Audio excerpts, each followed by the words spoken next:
Hello everyone. हम शुरू करने जा रहे हैं हिस्ट्री का ये जो कोर्स है ये आपके ग्रेजुएशन, पोस्ट ग्रेजुएशन और या फिर आप किसी सर्विसेज की तैयारी कर रहे हैं, स्टेट सर्विसेज, यूपीएससी, उन सब के लिए बेनिफिशियल होगा। हम इस कोर्स में जो स्टडी मटेरियल यूज़ करेंगे वो मेनली इग्नू का मटेरियल होगा, जो कि बहुत अच्छा रेफरेंस मटेरियल है ऑप्शनल के लिए भी, अगर आपका हिस्ट्री ऑप्शनल है, या जनरल अगर आप ग्रेजुएशन या पोस्ट ग्रेजुएशन के लिए भी तैयारी कर रहे हैं। तो आज का हमारा जो टॉपिक है वो है सन्यासी रेबिलियन। तो सन्यासी रेबिलियन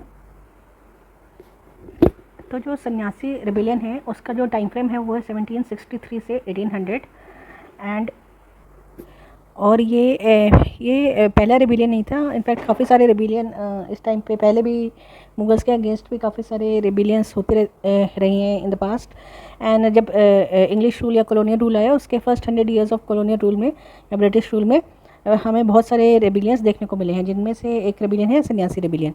तो इसका जो टाइम फ्रेम है वो है 1763 से लेके 1800 के बीच में। और ये स्टार्ट कहाँ पे हुआ था? ये मेनली हुआ था नॉर्दर्न बंगाल में। ग्रेट बंगाल फेमिन आया, उससे पहले से ही ये जो group of Hindu and Muslim लोग थे ये एक दूसरे से दूसरी जगह पे ट्रैवल करते थे, और कुछ कुछ जो बड़े जमींदार थे या बड़े रिच मैन थे, गवर्नमेंट ऑफिशियल्स थे, उनकी प्रॉपर्टी पे जाके या उनके फूड क्रॉप्स पे जाके ये लोग अटैक करते थे। तो वैसे तो ये कहने को ये रिलीजियस थे, फ़कीर जिनको हम बोलते हैं फ़कीर या सन्यासी, बट ये लोग वो थे जो पहले पेजेंट रह चुके हैं या जिनकी ज़मीन हड़प ली गई है।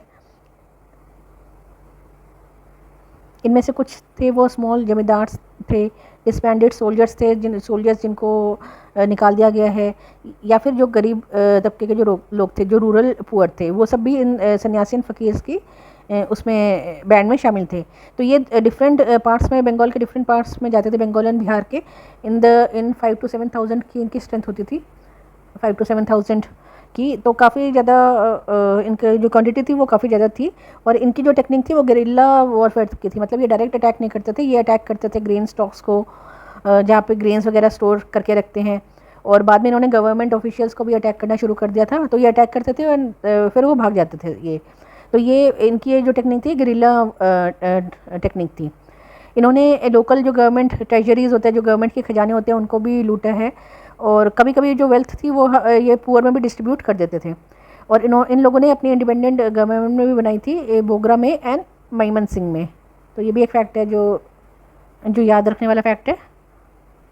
तो इनके अगेंस्ट जो कंटेम्प्रेरी जो रिकॉर्ड्स हैं वो देखिए क्या बोलते हैं।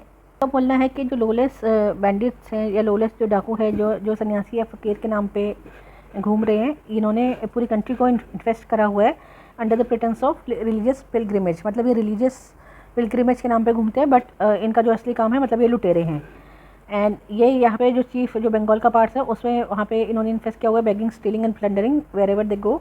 मतलब ये भीख मांगते हैं, लूटते हैं और लूट मचाते हैं जहाँ पे भी जाते हैं अपनी कन्वीनियंस के अकॉर्डिंग। तो फेमीन के बाद, फेमीन 707 में फेमीन जो आया था, उसके बाद उनकी जो रैंक है वो और भी स्टार्विंग जो पेजेंट्स हैं उनसे भी, मतलब वो लोग भी इनके उसमें ऐड हो गए हैं, जिनके पास ना सीड है ना इम्प्लीमेंट्स हैं कल्टिवेशन करने के लिए। और फिर इन्होंने यही सब करना स्टार्ट कर दिया। तो ये उस टाइम पे जो गवर्नमेंट रिकॉर्ड्स था उनमें ये बोलना है इनके बारे में। आपको एक फीचर दिखाई देगा कि इसमें equal participation of Hindus and Muslims रहा है। हिंदूज़ एंड मुस्लिम्स में इक्वली पार्टिसिपेट किया है।